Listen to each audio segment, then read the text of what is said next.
कांग्रेस के द्वारा रोजगार दिया जा रहा है। कांग्रेस किस तरह से रोजगार दे रहा है भाई? कांग्रेस तो खुद बेरोजगार है, उनको कहीं रोजगार नहीं है। अब वो दिन कभी बिहार में नहीं आने वाला है, इसलिए उन लोगों को बेचैनी होती है कि जंगल राज उनको भी सुनने का आदत हो गया है। जंगल राज यादव जी का नौवीं फेल आदमी क्या समझेगा कि क्या कर रहे हैं प्रधानमंत्री जी? कौन सा इनका योजना है? इनके माताजी मुख्यमंत्री थे, इनके पिताजी मुख्यमंत्री थे, कौन कौन सा योजना लाए, लाकर दिखाइए। नमस्कार, मैं हूं सिद्धि सिंह और आप देख रहे हैं फर्स्ट बिहार झारखंड। देखिए, बिहार में इस वक्त सबसे बड़ी खबर ये आ रही है कि कल नरेंद्र मोदी बिहार आते हैं और बिहार में तमाम योजनाओं की बात करते हैं। लेकिन जब भी अक्सर नरेंद्र मोदी बिहार आते हैं, नीतीश कुमार उनके साथ होते हैं, मंच साझा करते हैं, जंगल राज की बात करते हैं, लालू यादव के समय 90 के दशक को याद करके बिहार को ज़रूर याद दिलाते हैं कि एक जंगल राज का समय हुआ करता था। लेकिन कल नरेंद्र मोदी के बोल कुछ बदले हुए नजर आते हैं।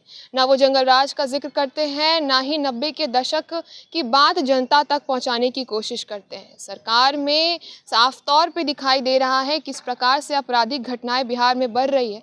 इसलिए लग रहा है कि जंगल राज अब भी है, ऐसा मान चुकी है। साफ तौर पे विपक्ष ये कटाक्ष के रूप में नरेंद्र मोदी के आगमन पर ये बात करता है। और साथ ही आपको बता दें कि बिहार में फिलहाल कांग्रेस के द्वारा रोजगार मेला का आयोजन किया गया है। इन तमाम मुद्दों पर बयान देते हुए नजर आते हैं बिहार सरकार के मंत्री नीरज बबलू।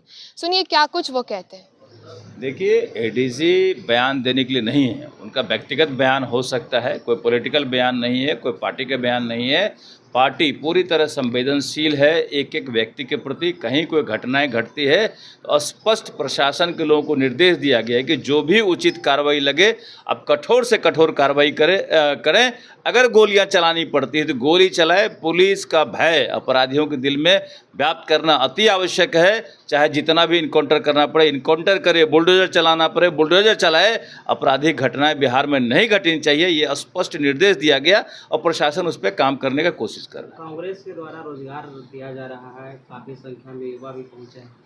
कांग्रेस के द्वारा रोजगार दिया जा रहा है। कांग्रेस किस तरह से रोजगार दे रहा है भाई? कांग्रेस तो खुद बेरोजगार है, उनको कहीं रोजगार नहीं है। पहले अपने वर्कर को रोजगार दे ले, उसके बाद बिहार के जनता, देश के जनता को रोजगार देने का काम करेंगे। प्रधानमंत्री मोदी कल बिहार आए थे, मुख्यमंत्री नीतीश कुमार भी मंच पर थे, लेकिन जंगल राज का एक बार भी जिक्र नहीं किया। अब राजद कह रही है कि जंगल राज का उनको खुद एहसास हो रहा है। जंगल राज, सबसे बड़ा जंगल राज जो 90 के दशक में बिहार में हुआ, पूरा देश में बदनाम हुआ, पूरा दुनिया में बिहार बदनाम हुआ था। अब वो दिन कभी बिहार में नहीं आने वाला है, इसलिए उन लोगों को बेचैनी होती है कि जंगल राज उनको भी सुनने का आदत हो गया है। जंगल राज का कभी अब बिहार में फिर से नहीं आएगा और पूरी तरह सफाया हो गया है जंगल राज का। ये बिहार के लोगों ने तय कर लिया। तेजस्वी ने कहा जब भी आते हैं जुमलाबाजी करके चले जाते हैं। अब तेजस्वी यादव जी का नौवीं फेल आदमी क्या समझेगा कि क्या कर रहे हैं प्रधानमंत्री जी, क्या दे रहे हैं? कितना बड़ा उत्साह का माहौल होता है बिहार में। जब जब माननीय प्रधानमंत्री जी बिहार आते हैं तो बिहार में एक बड़ा उत्साह का माहौल होता है। हज़ारों करोड़ का शिलान्यास, हज़ारों करोड़ का उद्घाटन, ये तेजस्वी जी को दिखाई नहीं पड़ता है और दिखाई पड़ेगा भी नहीं, क्योंकि चश्मा अब इनके पास उस तरह का नहीं है जिसमें इनको विकास दिखाई पड़ेगा।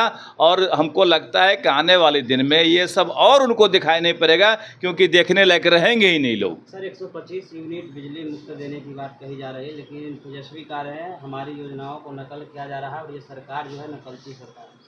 कौन सा योजना था इनका? जब सत्ता में बैठते थे 5-5, 6-6 विभाग दबा के बैठे रहते थे, लूटने से फुर्सत नहीं रहता था। माननीय मुख्यमंत्री जी कहते हैं कि जहां भी उस समय भी गड़बड़ी हुआ है सबका जांच होगा और गड़बड़ी करवाने वाले पे भी कार्रवाई होगी।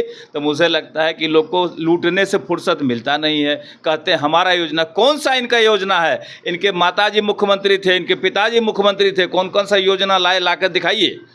चहड़वा विद्यालय और पहलवान विद्यालय, इनके अलावा कौन सा काम किए ये लोग बिहार को बदनाम करने का कोशिश किए हैं। अब बिहार बदनामी से बाहर निकल गया तो इनका कलेजा फट रहा है, इनका जनाधार खिसक गया है। ये लोग अफवाह फैलाते हैं कि संविधान खत्म हो जाएगा तो कानून बदल जाएगा, आरक्षण खत्म हो जाएगा। इन अफवाहों पर अब बिहार के लोग ध्यान नहीं दे रहे हैं, इसलिए इनकी बेचैनी है। तो आपने सुना किस प्रकार से नीरज बबलू ने कहा कि भले ही नरेंद्र मोदी बिहार में आकर के जंगल राज को याद ना करे, लेकिन ये भूलने की बात नहीं है कि लालू प्रसाद का समय किस प्रकार से बिहार वासियों के लिए जंगल राज का समय था। साथ ही कांग्रेस पर प्रहार करते हुए कहते हैं कि कांग्रेस रोजगार देगा। ये सबसे बड़ा सवाल है। जो खुद बेरोजगार घूम रहे हैं वो रोजगार की बात कर रहे हैं। देखिए, साफ तौर पे नीरज बबलू अपनी बात के दौरान उन्होंने कहा कि जिस तरीके से बिहार में आपराधिक घटनाएं बढ़ रही है, रोजगार का जो है एक सवाल खड़ा हो रहा है, लेकिन विपक्ष का काम सिर्फ और सिर्फ गुमराह करना है। कहीं ना कहीं वो साफ तौर पे कह रहे हैं कि जो कांग्रेस रोजगार की बात कर रहा है वो रोजगार देने की छोड़िए, फिलहाल वो खुद बेरोजगार के तौर पे दिखाई दे रहा है। और आपराधिक घटनाओं पे उनका कहना है कि संयम लाया जाएगा, बिहार सरकार इस पर काम करेगी। आपराधिक घटनाएं भले ही बिहार में अभी बढ़ती हुई नजर आ रही है, लेकिन कहीं ना कहीं हम ये नहीं भूल सकते कि एक लालू यादव का समय काल था। विपक्ष अभी सवाल खड़े कर रही है, लेकिन विपक्ष ये ना भूले कि नरेंद्र मोदी के आगमन को लेकर के रोजगार के बारे में भी बात हुआ, सौगातों के बारे में भी बात हुआ। जंगल राज का समय लालू यादव का समय था। फिलहाल आपराधिक घटनाएं जो है उस पर जो है संयम लाया जाएगा, लेकिन ये जंगल राज नहीं, और नरेंद्र मोदी ये भूले भी नहीं है, बिहार के वासी भी ना भूले कि जंगल राज लालू यादव का ही समय था। तो ऐसे ही तमाम खबरों के लिए आप जुड़े रहिए हमसे और देखते रहिए first Bihar Jharkhand. Panorama group, जो सोचता है वो करता है। ये लो, मुंह मीठा करो। आज मैंने अपना जॉब छोड़ दिया, अब हम पूर्णिया वापस जाएंगे। जॉब छोड़ दिया है? मतलब ये घर कैसे चलेगा? हम करेंगे क्या? और माँ बाबूजी क्या बोलेंगे? इसलिए मैं एक और मिठाई का डब्बा लाया। अपने बिजनेस के लिए लोन अप्रूव हो गया। अरे लोन अप्रूव हो गया वो तो ठीक है, लेकिन पूर्णिया में हम रहेंगे कहाँ? अपना घर भी तो नहीं है वहाँ। इसलिए तो एक और मिठाई का डब्बा अलग से लाया हूँ। हमने पूर्णिया में घर ले लिया है, पूर्णिया के ई होम्स पैनोरमा में। पूर्णिया में पैनोरमा ग्रुप लेकर आए हैं ई होम्स पैनोरमा। बड़ा घर, आलीशान जिंदगी और अत्याधुनिक सुविधाओं के संग। अरे अरे, अब क्यों मुंह मीठा करवा रही हो? क्योंकि हम घर वापसी जो कर रहे हैं। घर वापसी की खुशी पूर्णिया में ई होम्स पैनोरमा के संग। E homes panorama, luxurious lifestyle redefined.